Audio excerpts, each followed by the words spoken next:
Bonjour chers téléspectateurs, bienvenue dans ce reportage. Nous sommes actuellement en Guinée. Aujourd'hui, nous allons vous parler du sexisme existant dans le monde du travail guinéen. Pour enrichir ce reportage, nous irons à la rencontre d'une femme occupant un poste de responsabilité au sein d'une entreprise. Puis, nous continuerons ce reportage par interroger une femme vendeuse à la sauvette. Et pour finir ce reportage, nous interrogerons un homme chef d'entreprise en Guinée. Bonjour, je suis Cathy Ndiaye, directrice des ressources humaines chez Star Oil Guinée, filiale du groupe Star Oil, présente dans 7 groupes en Afrique de l'Ouest. Donc mon parcours, je suis juriste, donc avec une maîtrise en droit privé, en droit de l'homme et droit international humanitaire. Donc j'ai travaillé comme responsable des relations sociales dans une usine de tabac du groupe Bolloré. Ensuite, j'ai été commerciale chez un opérateur de téléphonie, pour finir responsable juridique chez Star Oil le Mali pendant 10 ans. Ensuite, je suis venue en Guinée pour être donc directrice des ressources humaines et juridiques donc depuis 10 ans.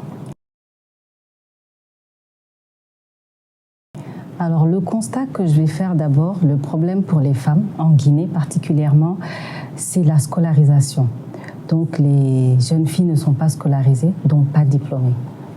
Donc à l'embauche, quand vous ouvrez un poste, vous n'avez pas beaucoup de candidatures de femmes.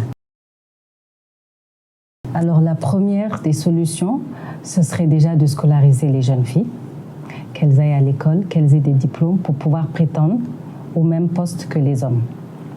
La seconde question, ce serait de pousser le législateur, parce qu'aujourd'hui, dans le Code du travail des Guinéens, il y a un article qui interdit la discrimination.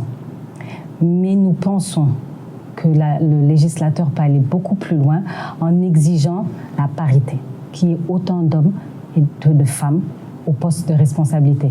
Aujourd'hui, je prends l'exemple de Star Oil Guinée, au comité de direction, nous sommes 10, il n'y a qu'une seule femme, c'est-à-dire moi. Il y a une seule femme directrice donc, dans Star Oil. Donc une autre piste de solution, comme je vous disais, c'était d'inciter le législateur donc, à être beaucoup plus intransigeant envers les entreprises dans le cadre de la parité homme-femme.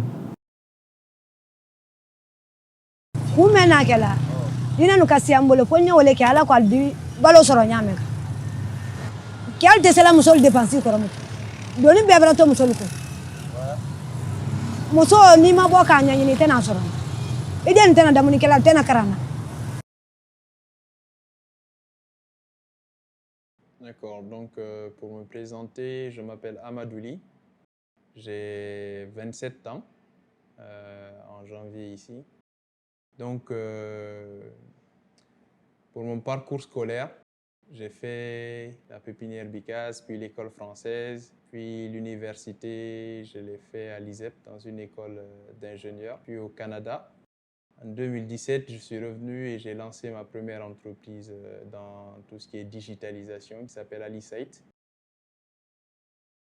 Bon, en ce qui concerne votre deuxième question, pour l'instant, je n'ai pas de fille, j'ai un petit garçon. Mais si j'ai une petite fille et que j'ai des garçons, qu'ils soient les plus grands ou qu'elle soit la plus grande, oui, effectivement, par rapport à cette question, je suis totalement favorable à l'idée que ma fille reprenne les rênes de mon entreprise si elle le souhaite et si elle est compétente. En ce qui concerne la dernière question, je pense que le sexisme dans le monde professionnel en Guinée a certainement un lien en Guinée avec notre culture et nos traditions, parce que dans de nombreux cas, ce genre de stéréotypes sont enracinés dans notre société et ça peut se répercuter dans le monde du travail. Bon, les femmes ne sont pas forcément moins compétentes ou moins ambitieuses que les hommes, mais la plupart du temps, on a cette vision-là. Mais cependant, je pense sincèrement qu'il faut qu'on se penche réellement sur cette question. Je pense au fait que c'est une question que chaque chef d'entreprise doit se poser.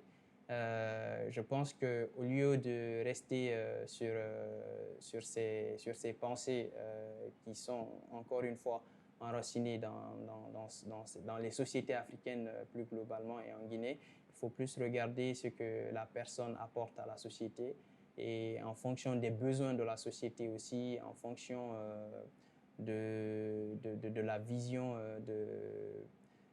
du chef d'entreprise et de la culture qu'il veut créer autour de sa société. Donc je me présente, je suis Anne Gouressi et je vais vous conclure ce reportage. Donc le sexisme est malheureusement encore un problème répandu dans les pays en développement tels que la Guinée, ce qui freine aussi le développement, ce qui freine malheureusement le développement de notre pays. Bien compris que la constitution guinéenne y contribue pour stopper ces inégalités, mais nous voyons que la population n'est pas assez sensibilisée, ni la jeunesse, pour vraiment diminuer ces inégalités. Les femmes subissent des discriminations dans le monde du travail, comme le salaire par exemple. Nous remarquons que les femmes touchent moins le salaire que les hommes, et nous remarquons aussi par le statut et par la scolarisation. Nous remarquons que par exemple, il y a plus de garçons que de filles inscrits à l'école, donc ce qui diminue aussi le taux de scolarisation des filles, ce qui les empêche d'avoir des postes de haute responsabilité. Donc vraiment, c'est un fléau dont nous devons nous combattre, sensibiliser la population et la jeunesse pour vraiment arrêter et vraiment avancer, pour évoluer, parce que nous remarquons qu'il y a une évolution du monde qui évolue. Et un pays ne peut pas évoluer qu'avec un seul genre. Et on a besoin alors de tous les genres et de tout le monde, vraiment des capacités et des compétences de tous pour vraiment mener à bien tout cela. Donc moi, ce que je conseille, c'est de vraiment arrêter ces inégalités et que hommes comme femmes avons notre place dans la société. Et le plus important, ce n'est pas le genre, mais les capacités et les compétences que nous avons.